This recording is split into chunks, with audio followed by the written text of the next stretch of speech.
Hey folks, it's your buddy Mike Messier, One Pro Wrestling and Sports Fan YouTube channel. I'm not going to tell you anything you don't already know. This is just one guy, one opinion, one set of thoughts, maybe some unique slants on this. Conor McGregor claiming an injury, his camp claiming an injury. I think the word is that it's a leg injury, and this has been bouncing back and forth for about a week, maybe more. I think we saw some, so he won't be fighting Michael Chandler. I believe it was June 29th, Saturday night, for the big UFC 303 main event.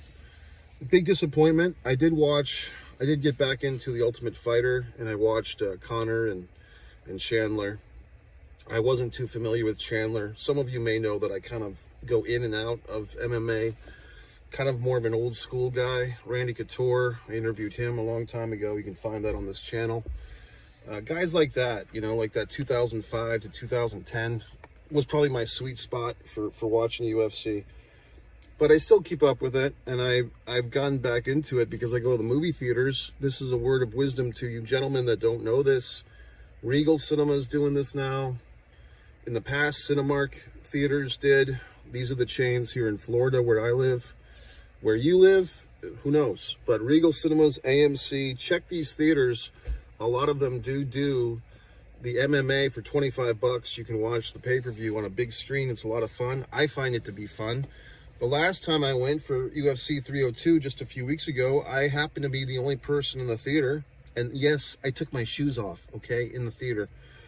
Also, Dave & Buster's. They've been doing this stuff. They've been having the AEW pay-per-views. Sometimes they do UFC. And then you have your things like your chicken places and all that shit. I just say that because I do feel like the UFC pay-per-views are way too expensive now, 80 bucks a pop usually. I don't know if they were to charge more for this UFC 303. I think they probably were going to charge more than usual. And I think they were offering like a $10 rebate if you ordered in advance.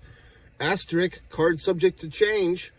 I feel bad for the fine folks. I mean, I don't feel too bad for them if they could afford it to fly out to this fight, to watch this fight in person, the hotels, the babysitters, the prostitutes, anything that people had to do to get themselves psyched up to see UFC 303 in person. Yes, they've made some fine fill-in matches, some fine substitute main events and so forth.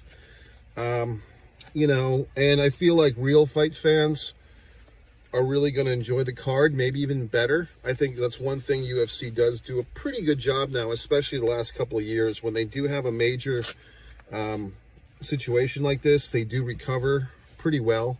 They try to give the fans more than their money's worth, and I respect that. I just feel like you are going to have maybe a 10 to 20% of the ticket buying public who were just there for Conor. You know, and those people, you could give them all the top main events and they wouldn't be happy. You know what I mean?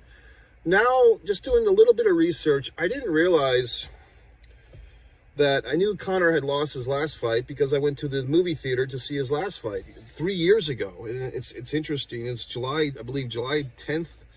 Was it July 10th, 2021? I went to the movie theater. I watched that fight. There was a good crowd there. I remember the undercard was pretty good, like the main card, but like the undercard fights on the main card. The theater had a good amount of people in there, the movie theater, to watch this fight in Orange Park, Florida. And, you know, Conor had that leg injury, foot, I think it was a foot, the ankle thing.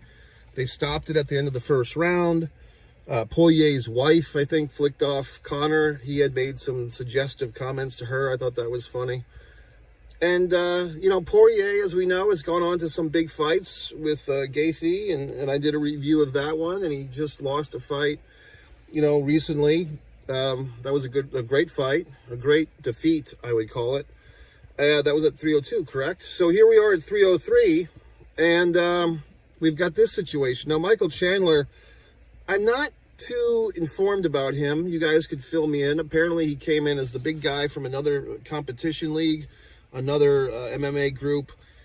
He's lost 3 out of his 4 fights, too. Apparently, he lost to Gaethje. I didn't see that fight. Who'd he beat? Tony Ferguson. And then he lost to Poirier as well by that rear naked choke. So he's not the greatest fish in the frying pan either. So, I mean, basically what we have here is a comeback fight, which seemed kind of stylized to give Conor a pretty good chance of winning, you know. And let's face facts. I mean, Dana knows that, you know, he wants Conor fights because Conor's box office, even with all these losses, 3 out of his last 4 fights are losses. Obviously, that exhibition against not Roy Jones Jr., for Christ's sakes, Mayweather. It's hot. That's why my brain's scrambled. But Mayweather, you know, he lost that, but that was kind of just a novelty thing. But here we are, and Conor, this was really tailor-made for Conor to get back on that victory road, you know, and probably with this as a victory, if he were to have beaten Chandler, he'd probably get a title shot, you know, because they just know it's box office, it's money. So that all being said, I'm not terribly surprised. I believe it was at UFC 302. I was watching that, and I think towards the end they made note that the press conference for 303 had been canceled, and I had a feeling at that moment, okay, this fight's not going to happen. This Conor McGregor, you know, fight with Chandler is not going to happen. I just felt it. And you know, like I said, I'm not an MMA expert. I'm not a UFC expert. I know some things. I don't know a lot of other things. I just had a feeling they don't, you know, Conor especially, like the press conference is his whole deal. You know what I mean? Like, and he lives for those press conferences. That's what he's good at. And it just kind of sucks because, you know, if the press conference is canceled, especially on Conor's end, that the fight is not only in jeopardy, but most likely not going to happen. Now, there was this whole sub-story, and you MMA people, the massholes, the MMA assholes, and all these people would know this. That's a YouTube channel. You know that the Ariel Helwani, who's like a former fighter, more of a reporter now, he was getting criticized by our buddy Bisping, Michael Bisping, the Count. Bisping taking exception to Ariel covering the story, which I don't quite understand.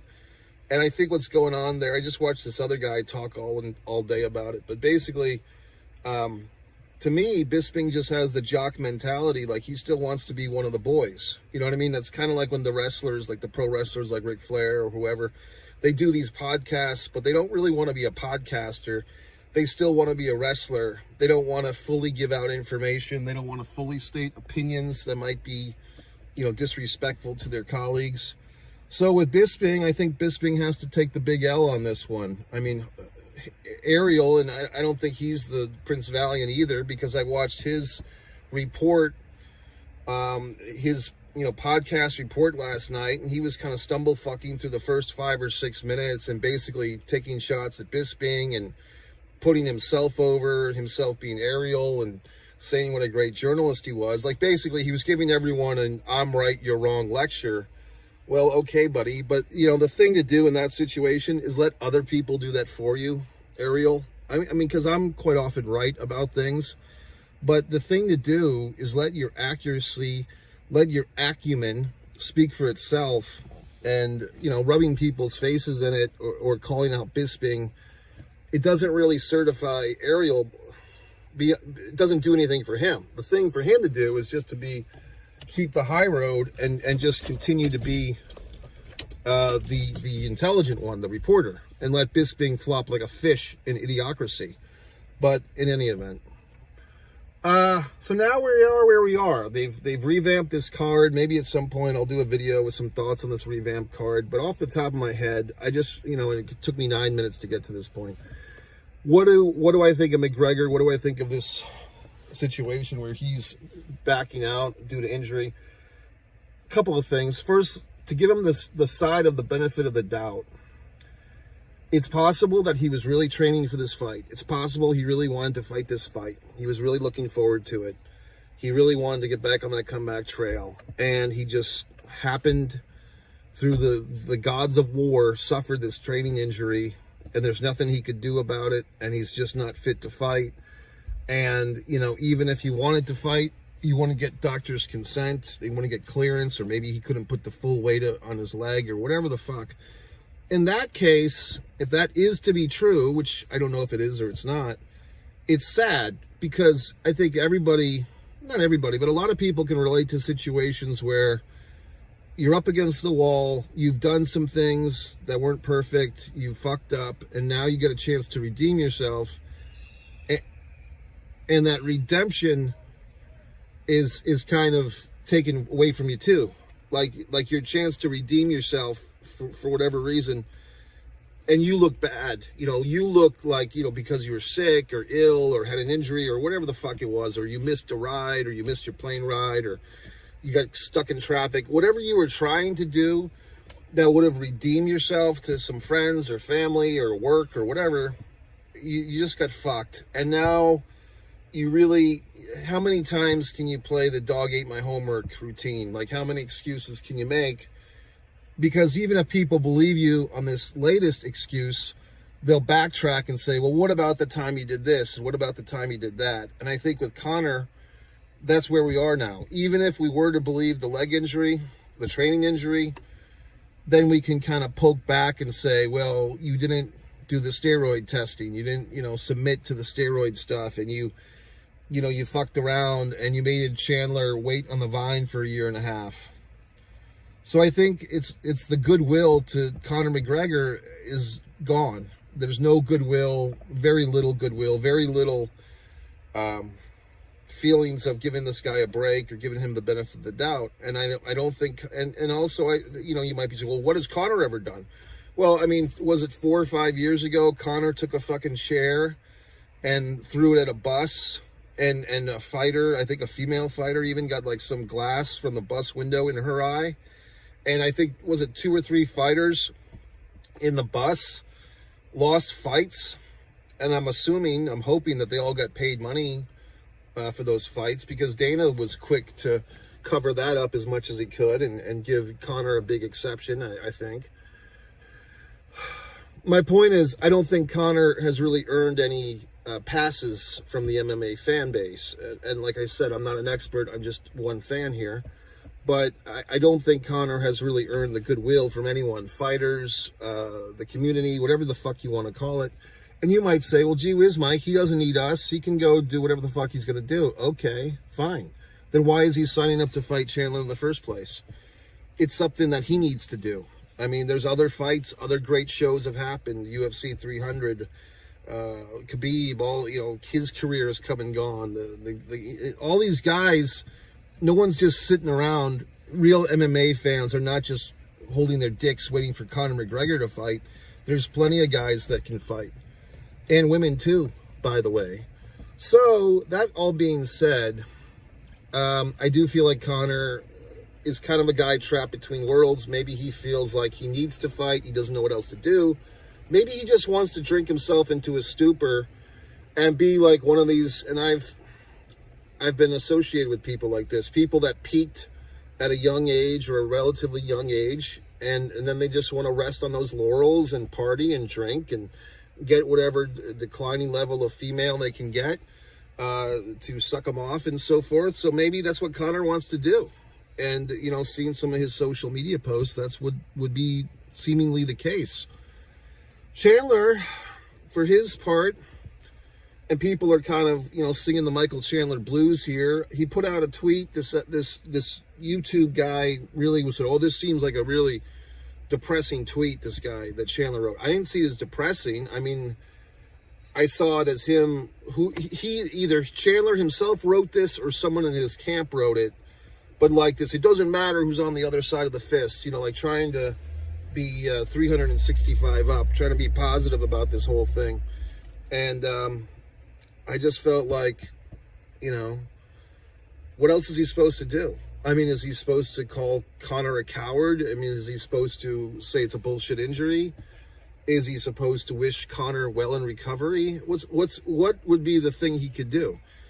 My question, which I don't have the answer, maybe you fine folks do, does Chandler get paid anything when these fights get canceled? I mean, because I would assume, and I don't know, but I mean, I would assume Chandler has to pay his manager, I mean, he has sparring partners. I mean, if he has a camp, if he's got a gym that he either owns or rents or leases, however that works, I would assume that just being in training camp costs quite a pretty penny. I would assume that these camp partners, at least the way I think it works in boxing, you have to pay sparring partners or at least feed them. So I would assume that Chandler, there is some losses here financially for Chandler if he's twiddling his dick waiting to fight this guy and the fight's not happening to get that money back and to get his big payoff. You know, and I think people forget that. I know I do. When you hear, like, you know, going back to the boxing days, Lennox Lewis, 15 million, Evander Holyfield, 15 million, Mike Tyson, 20 million. When you hear about these big payoffs in boxing, especially in that era and even now, you forget that they have managers, they have publicists, they have training partners. If they're renting a gym or owning a gym, they probably have a wife or an ex-wife they have to pay for, kids. So yes, they get all this money, but there's other people that are taking little slices of that pie. I don't know how that works for Michael Chandler or any UFC fighter. But I'm just curious, and like I said, you can answer the question, experts, if you have it.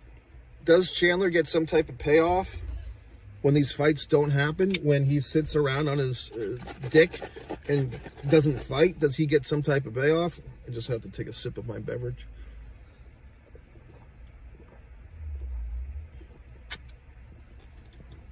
It's a hot day. Anyway, folks, my feeling is I'm not surprised. I am disappointed. Interestingly enough, although I would have really liked to have seen this Chandler McGregor fight, I would have gone to the movie theater. It was playing. I'm sure that they'll still play whatever show it is for UFC 303. I was given an opportunity. I got this email kind of out of the blue about basically a stage, like a 24-hour stage play thing where I could, you know, be a writer, director, or actor. And I just chose to act in it. It was the least of the responsibilities, but just one of these fun kind of community theater events. You know, a local improv group was sponsoring some type of thing, and I said, fuck it. So I signed up for it. And then it was like the Saturday night, and then I'm like, oh, wait, is that? And then, yes, of course, whenever you sign up for something and you don't check your dates of everything going on in the world, that happened to be the UFC 303 night. And then it's like, well, maybe I can do the acting thing and then squimish my way over to the movie theater or whatever the fuck, watch this fight somehow. But then it's like, oh, yes, we'll have two performances, 8 p.m. and 10 p.m., and then we'll have an after party. I'm like, okay, I guess I'm not seeing McGregor fight. Well, now no one's seen McGregor fight. So, yes, I will apparently miss UFC 303, but I don't even have to get too pantied up about it because basically I would have missed it anyway. You know what I mean? I'm not seeing McGregor, but I'm not going to see the substitute matches, so I guess I'm going to sit this one out. I do have the UFC Fight Pass, the $50 a year app. If any of you fine folks have any suggestions for fights I should see, or more importantly, full events, that's kind of my gimmick. I just watched, I think it was it Khabib and Gaethje? It was the last UFC event from Fight Island, I guess 2021. And I like watching full cards. I kind of see it as, and I do this with pro wrestling too, I like watching a full event, not just one match. To me, the difference is like listening to an album versus listening to a single. Like, I find that to really enjoy a fight, I want to see the fights that became before that fight on the same evening, and possibly, you know, if it wasn't the last fight on the card, I want to see what came after for context, for historical purposes. That's how I enjoy things. I know some assholes will just say, oh, I want to watch this fight, and they'll just tap into the one fight and watch it. For me, I want to watch the whole evening, okay? And because UFC's been doing all these fight nights, these fight islands, these pay-per-views, I've probably watched 10 to 15% of them, and most of that would probably be stacked towards the beginning years in the 2005 to 2010 era, when I was watching pretty much every fight night, every pay-per-view. These days, not so much, except the last couple of years. So anyway, One pro wrestling and sports fan, one artist, Mike Messier, for my wonderful abstract art, one Mike Messier for my movie reviews, one Man in a Camera films. All my books and all my links are at Mike Messier, Mike Messier.com.